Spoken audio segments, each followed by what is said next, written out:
ማልቀስ የደካማነት ምልክት ነው ብሎ የነገረን ማን እንደሆነ አላውቅም። ውስጣችን ተቀምጦ ህመም እስኪሆነን ድረስ አፍነን እንይዘዋለን። አልቅሼ ስመለስ ቆመህ እንዳትጠብቀኝ። እውነቴን ነው። ቀላል ነፃነት አይሰጣችሁም። ቀላል የውሳኔ ሰው አያደርጋችሁም። ራዲካሊ ነው የምትቀየሩት ባለቀሳችሁበት ነገር። ከፈለክ ቤትህን ዘግተህ ካልሆነ ጫካ ገብተህ አሊያ የእምነት ተቋምህ ጋር ሄደህ እስኪ በቃ ማልቀስ ይኖርብሃል።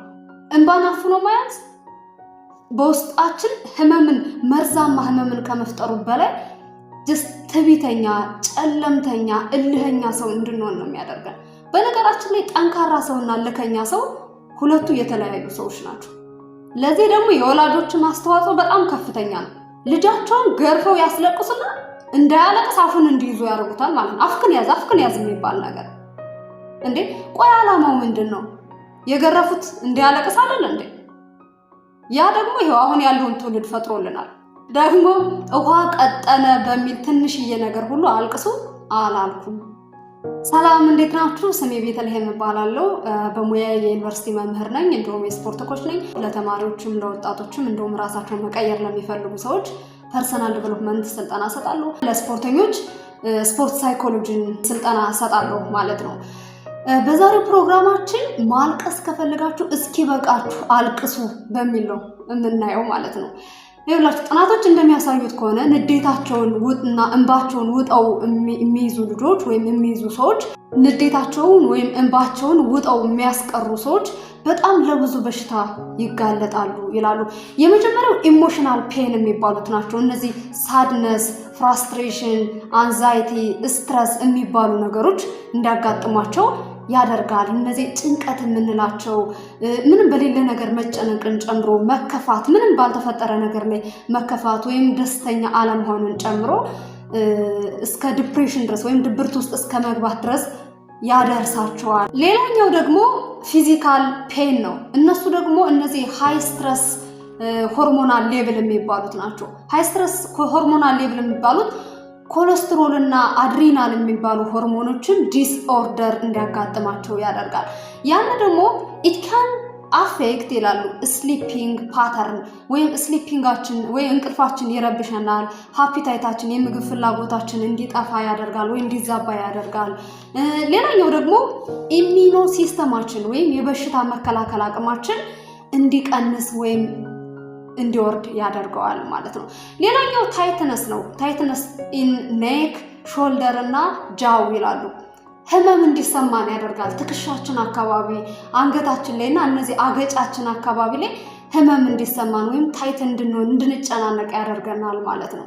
ሌላኛውና በሶስተኛ ደረጃ የሚያስቀምጡት ደግሞ ጥብቅ ግንኙነት እንዳንመሰርት ያደርገናል ነው። በጣም ከምንወዳቸው ሰዎች ጋር ወይም ከምናፈቅራቸው ሰዎች ጋር ሳይቀር በትንሽ ነገር ሁሉ አለመግባባት እንዲፈጠር ያደርጋል። ወይም ደግሞ በትንሹ ነገር ሳይቀር በቀላሉ መግባባት ወይም መስማማት የምንችላቸውን ነገሮች በቀላሉ እንዳንግባባ ወይም ደግሞ በቀላሉ እንዳንስማማ ያደርገናል። ምክንያቱም የኛ ኢሞሽን መቀያየር ወይም የኛ ስሜት መቀያየር ሰዎቹ አንደርስታንድ ላያደርጉት ይችላሉ። ነገር ግን ድንገተኛ ብስጭት ወይም ደግሞ በትንሹ ሁሉ መበሳጨት እንጀምራለን። ከዛ ብቸኛ የመሆን ስሜት ይሰማናል። ለዛ ደግሞ ብቻችን እንሆናለን። ያንን ተከትሎ ደግሞ ይላል የሚመጡ በጣም ብዙ ነገሮች አሉ። ይህ ድራግ አዲክትድ የመሆን ወይም ደግሞ እነዚህ ከድራጎች ጋር ከሱስ ጋር ከመጠጥ ጋር አዲክት እንድንሆን ያደርገናል ማለት ነው። የኛ ባህሪ መቀያየር። ይሄንንም በአንድ ቃል ይገልጾታል። እሱም ደግሞ ማላዳፕቲቭ ኮፒንግ ሀቢት ይሉታል። አብዝቶ መብላት ሊሆን ይችላል። ወይም ደግሞ ስራ ማብዛት ማለት ያለ ቅጥ ሌሊቱንም ቀኑንም መስራት ሊሆን ይችላል። አይን የሚሰራ ስራ ላይ ሆኖ ይችላል። ዝም ብለን ራሳችን ላይ ቢዚነትን መጨመር። ያ ደግሞ ለመድኃኒቶች ወይም ደግሞ ለድራግ ተጠቂ ወይም ለሱስ ተጠቂ እንድንሆን ያደርገናል ማለት ነው። ሰው ማልቀስ ከፈለገ ማልቀስ አለበት ማለት ነው። ስለዚህ ሲያጠቃልሉት እንዴት ይላሉ መሰላችሁ? ክራይንግ ኢዝ ናቹራል ስትረስ ሪሊዝ መካኒዝም ይሉታል። ያ ማለት ናቹራል የሆነ ስትረሳችን ወይም ጭንቀታችን የምናስወግድበት መካኒዝም ነው ለቅሶ ወይም እንባ ነው የሚሉት ማለት ነው ጥናቶች ወይም ሳይንስ፣ እኛ የምንከተለው ሳይንስ የሚያወራው ማለት ነው። ማልቀስ በፈለገን ጊዜ ካላለቀስን ወይም ደግሞ ማልቀስ ባለብን በተናደድን ጊዜ ማልቀስ ፈልገን ግን አምቀን የምንይዘው ከሆነ ወይም ደግሞ ጀስት ምንድነው አፍነን የምንይዘው ከሆነ ይኸውላችሁ መራራ ነው የምንሆነው። መራራ ነው የምትሆነው። በቃ የተከሰከሰ ፊት ያለህ ፈገግ ማለት ማችል ያቅተሃል። ይንባህ ውስጥ ስላለ ማለት ነው ያቅታ። የዓለም ችግር ሁሉ እናንተ ላይ የተደረደረ ነው የሚመስለው። በቃ ያቅታችኋል። ይሄ ደግሞ ህይወት አይደለም። እሺ በነገራችን ላይ እልህኛ ሰውና ጠንካራ ሰው ይለያያሉ። እሺ የስሜት ብስለት ደግሞ የሚመጣው ቀስ ብሎ ነው። እያደግን ስንሄድ እያነበብን እየተማርን ስንሄድ ነው እንጂ በግዴታ እንባን በማፈን የስሜት ብስለትን ወይም ደግሞ መረጋጋትን ማምጣት አንችልም። እንደዚህ የሚል ሳይንስ የለም። ሲጀመር መረጋጋት ከእንባ ጋር ወይም ከማልቀስ ጋር የሚያገናኘው ነገር የለም። ይኸውላችሁ ስሜታችሁን በአግባቡ መግለጽ መቻል አለባችሁ። አዎ ኢሞሽናል ኢንተለጀንስ የሚባል ነገር አለ። ኢሞሽናል ኢንተለጀንስ የሚባሉ ሌላ ነገሮች ናቸው። አይሚን የሚገለጸው እንባን በመያዝ አይደለም። ምናልባት መያዝም ከሆነ የራሱ የሆነ ሲስተም አለው እንጂ በጣም ተናዳችሁ እንባችሁ መዋጥ አይደለም። የስሜት ብስለት ሲኖራችሁ ሰዎቹ እናንተ ላይ ሲናደዱ አያናዳችሁም። ገብታችኋል? ሰዎቹ እናንተ ላይ ሲበሳጩ ለምን እንደዛ እንደሚሆኑ ትረዷቸዋላችሁ ወይም አንደርስታንድ ታደርጉታላችሁ ወይም ደግሞ ለምን እንደዛ እንደሚሆኑ ታውቃላችሁ፣ ትረዳላችሁ። ቀንተው ይሆን ወይ እናንተ ጋር ቤታቸው ተናደው መተው ሊሆን ይችላል ወይም ደግሞ በራሳቸው የማይተማመኑ ወይም በራሳቸው ደስተኛ ያልሆኑ ሰዎች ሆነው ሊሆን ይችላል። ያንን ነገር አንደርስታንድ እንድታረጉት በቂ ማስተዋል ይኖራችኋል ነው እንጂ በየትኛው ሁኔታው ናችሁ ልታለቅሱ ትችላላችሁ። ሰው አሳዝኗችሁ ልታለቅሱ ትችላላችሁ። የሆነ ሰዓት ላይ እናንተ ባጠፋችሁ ጥፋት ልታለቅሱ ትችላላችሁ። በቃ እኔ እስኪ በቃኝ ነው ማለት ሰው። ስለዚህ በጣም ጠንካራ ለመምሰል አይደለም እንባችንን የምንይዘው። እንባችን ይዘነው አንድ ቀን እንደ ቦምብ ትፈነዳለህ። ጨለምተኛ ሆነ፣ እልህኛ ሆነ፣ ጨካኝ ሆነ ነው የምትፈነዳው ስትፈነዳ። ስለዚህ ደስተኛ ማንሆን ከምንሆን አልቅሰን ቢወጣልን ነው የሚሻለው። እውነት ለመናገር ስሜታችን በአግባቡ ማስተናገድ ትልቅ ነገር ነው። ነገር ግን በጣም ከተናደዳችሁ ማልቀስ ከፈለጋችሁ ወይም የማልቀስ ስሜቱ ከመጣላችሁ ግን እንባችሁን ልቀቁት። በቃ ይውጣላችሁ። እንደ ተፈጥሮ ሆኖ አብዛኛው ሴቶች ወይም አብዛኞቻችን የማልቀስ ችግር የለብንም።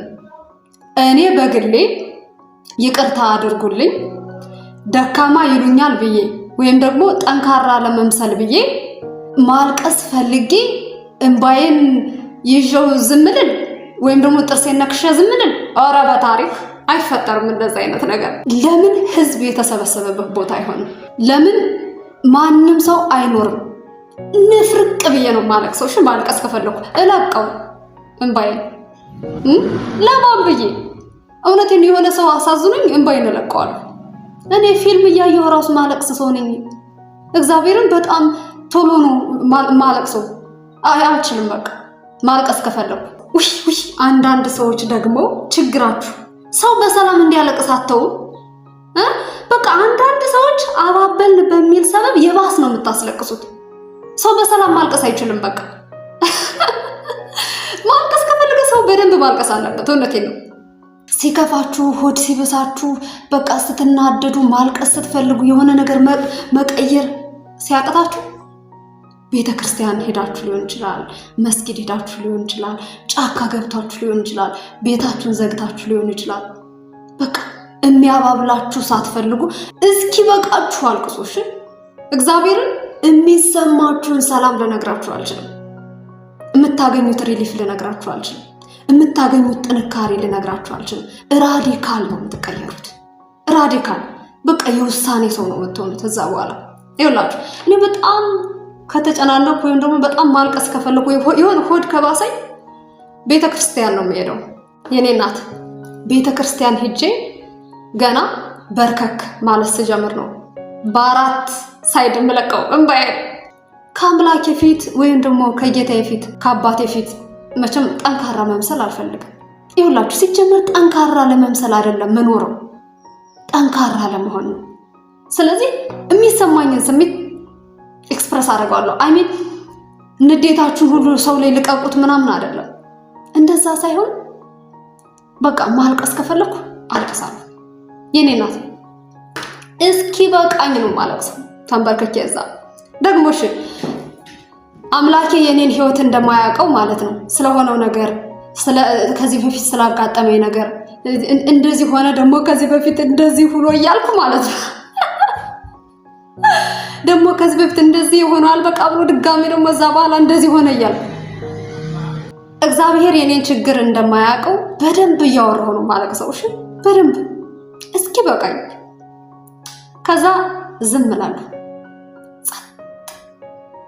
ለትንሽ 15 ደቂቃ ለ10 ደቂቃ ከዛው ቁጭ እንዳልኩ ቤተክርስቲያን ጸጥ ብዬ ማሰብ ጀምራለሁ አሰላስላለሁ የሆነ ነገር ይመጣልኛል በጭንቅላቴ you have no idea እንደዛ ተናድጄ ያያችሁኝ ሰዎች ከ30 ደቂቃ በኋላ ብታይ በጣም ሳቂተኛ በጣም ደስተኛ በጣም ነፃ ሆኜ ነው የምታገኙ ነገር ግን ቅድም የነበረችው ልጅ ግን አይደለም የምታገኙት ወይ መጀመሪያ ከማልቀሷ ከመናደዷ በፊት ያለችውን ግን አይደለም የምታገኙት ውስጤ ላይ የሆነ ነገር ተቀይሯል የሆነ ነገር ወስኛለሁ እኔ ጋር የማይቀጥል ከሆነ ወይም ደግሞ እያሳመመኝ የሚቀጥል ከሆነ ወስኜ ቆርጬዋለሁ ከዛ በኋላ ወደ ህይወቴ አይመለስም ጥፋቱ የራሴ ከሆነ ወይም ሰዎችን በድዬ ከሆነ ይቅርታ ጠይቃቸዋለሁ ንስሐ የሚያስፈልገኝም ከሆነ ንስሐ ገባለሁ የተጎዳሁት ወይም ደግሞ ያዘንኩት እኔ ብቻ ከሆንኩ ደግሞ ለራሴ ይቅርታ አድርግለታለሁ እንደማል ደግሞ ቃል ገባለሁ ነገር ግን ማልቆጣጠረው ወይም ደግሞ የሰዎች ሐሜት የሰዎች ወሬ የሰዎች ግፊት የሞራል መውደቅ or ደግሞ የሞራል መነካት ከሆነ አይሚን ሰዎቹ እኔን አሸማቀውኝ ከሆነ ባጠፋው ጥፋት ሊሆን ይችላል ወይ በመናምን እኔ ሊያሸማቁኝ ሞክረው ከሆነ ወይ ማሳዝነውኝ ከሆነ ወይ አምተውኝ ከሆነ ወይ ኤክስተርናል ልቆጣጠረው የማልችለው ነገር ከሆነ ደግሞ እተዋቸዋለሁ እንዲያሙኝ እተዋቸዋለሁ የፈለጉትን ነገር እንዲናገሩ እተዋቸዋለሁ እፈቅድላቸዋለሁ ለራሴ ፍቀድላቸው ከኋላ የፈለጉትን ነገር እንዲያሙ ስለኔ የፈለጉትን ነገር እንዲናገሩ ስለኔ የፈለጉትን መጥፎ ነገር እንዲናገሩ እተዋቸዋለሁ ግን ወደ ህይወቴ አይመለሱም ስራ ቦታ ከሆነ ስራ ነው ስራ ባግባቡ ስራዬን እሰራለሁ ከዛው ከነሱ ጋር የሚያገናኘኝ ወይ የሚያነካካኝ ነገር አይኖርም ነገር ግን ፊዚካሊ ታች ካለው ግን ከዚህ በፊት የተተናኮለኝ ሰው ብድር ለመመለስ አልሞክርም ማለት አላስበውም ነገር ግን ወደ ጥፋቱ ከተመለሰ ቆመህ እንዳትጠብቀኝ ለምን ማንንም አትሆንም ወይ የምትኖረው አንተ ነህ ወይ የምኖረው እኔ ነኝ እሺ ከዛ በኋላ ስለዚህ ማልቀስ ከፈለጋችሁ አልቅሱ የምታገኙትን ሰላም ልነግራችሁ አልችልም ስትመለሱ የሚሰማችሁ ሰላም ከእንባ በኋላ የምታስቡት ሐሳብ የምትወስኑት ውሳኔ ራዲካሊ ነው የምትቀየሩት ትበስላላችሁ እውነት ማቹሪቲ የሚመጣው በዛ መንገድ ነው ያላችሁን ስሜት በአግባቡ አስተናግዳችሁ ስትመለሱ ሪሊቭ አድርጋችሁ ስትመለሱ ከዛ በኋላ ነው የውሳኔ ሰው የምትሆኑት ይኸውላችሁ ደግሞ እንደዚህ ስላችሁ ውሃ ቀጠነ በሚል ትንሽዬ ነገር ሁላ ለምን ተነከሁ ለምን ተናገሩኝ ለምን አዩኝ ለምን ሰሙኝ ለምን በሚል ሰበብ ተነፋረቁ አላልኩም እንደዛ የምታረጉ ከሆነ ጭራሽ ይሄን ቪዲዮ ከመጀመራችሁ በፊት ሳይካትሪስት ጋር ነው መሄድ ያለባችሁ እሺ እውነቴን ነው በትንሽዬ ነገር ሁሉ አታልቅሱ ለምን ልብሴ ተነካ ምናምን በሚል ነገር ሁሉ አታልቅሱ ራሳችሁ ወስናችሁ በመታስተካክሉት ነገር ሁሉ አታልቅሱ ምንም የናንተ እንባ በማይገባው ነገር ላይ አታልቅሱ በጣም ሆድ ከባሳችሁ ነው በጣም ካሳመማችሁ ነው ማልቀስ ያለባችሁ እንጂ በትንሹ በትልቁ ሁሉ አልቀሳችሁማ አትችሉ አይሆንማ በጣም የሚያሳዝነኝ የህፃናቶች ጉዳይ ነው ልጆቹን እንዲያለቅሱ ተዋቸው ማለት ገርፋችኋቸው ሲጨርሱ አፋችሁን ያዙ አትበሏቸው ደግሞ አንዳንድ ወላጅማ ቅጥ ያጣሉ ልጆችን ገርፈው ሲጨርሱ እንዳያለቅሱ ያደርጓቸዋል ሲገርፏቸው አላለቅስ ሲሉ ደግሞ ደብድበው ሊገሏቸው እንዴ ሁለቱም በጣም ትልቅ ሪስክ አለው ይሄው አሁን ሀገራችን ሊያፈነዷት የቀረቡት ማን ነበር ፓስተር ቸሬ የሚባል ሰውዬ አሁን ሀገሪቱን ሊያፈነዷት የቀረቡት ተኮርኩመው እንዳያለቅሱ የተደረጉ ልጆች ናቸው ብሏል እውነት ለመናገር እውነቱን ነው ሳይንቲፊካሊ ልክ ነው ለዛ ነው ኢሞሽናል ዲስኦርደር ያለባቸው ልጆች የሚፈጠሩት ለራሳቸው ጨለምተኛ የሆኑ ከሰው ጋር ግንኙነታቸው የተበላሸ የሆነ እንዴ ራሳቸውን በሰላም አይኖሩም፣ ሰዎችን በሰላም አያስኖሩም። ጨካኝ የሆኑ በቃ መራራ የሆኑ ልጆች የሚፈጠሩት ለዛ ነው። ወይ አትግረፏቸው፣ ኃላፊነት ወሰዱ፣ አሊያ ደግሞ ከገረፋችኋቸው እንዲያለቅሱ ተዋቸው። እሺ እንዴ እንገርፋቸው ዓላማው ምንድነው? እንዳያለቅሱ ነው እንዴ? እንዴ ማለት የመግረፍ ዓላማው ነው ምንም አይመጣልኝም ማለት አይገባኝም ሁላ። ለምን ትገርፏቸዋላችሁ? እንዳያለቅሱ ከሆነ የምትፈልጉት እንዴ ገርፋችሁ ስጨርሱ እንዳያደነቁሯችሁ ትፈልጋላችሁ አይደል? ለራሳችሁ ሴፍቲ። እንዲህ የሚባል ነገር የለም። ይሄ የወላጅነት ሪስፖንሲቢሊቲም አይደለም። ቢቻል መክራችሁ በፍቅር ለማስተካከል ሞክሩ። ካልሆነ ደግሞ ከገረፋችኋቸው ደግሞ እንዲያለቅሱ ተዋቸው። የዛሬ ፕሮግራማችንን በዚህ ጨርሰናል። አብራችሁኝ ስለነበራችሁ በጣም ነው የማመሰግነው። እንደ ሳይንስም ሪከመንድ የሚደረግ ነገር ስለሆነ ስሜታችሁን ወይም ደግሞ እንባችሁን አፍናችሁ አትያዙት። ሌላው አብራችሁኝ ስለነበራችሁ በጣም ነው የማመሰግነው። ሀሳብ አስተያየታችሁን ኮሜንት ላይ አስቀምጡልኝ፣ ለሌላ ሰው ሼር አድርጉልኝ። አዲስ ከሆናችሁ ደግሞ ሰብስክራይብ ማድረጋችሁን አትርሱ። በሌላ በጣም በብዙ ቪዲዮዎች እንገናኛለን። ላይፍ ስታይል በሁሉም ነገር፣ ለተማሪዎች ደግሞ በትምህርት ሲስተም እንገናኛለን። መልካም ሀሳባችሁን ወይም ጥሩ ሀሳባችሁን የምትሰጡኝ ሰዎች ደግሞ በጣም ነው የማመሰግነው። እግዚአብሔር ይስጥልኝ።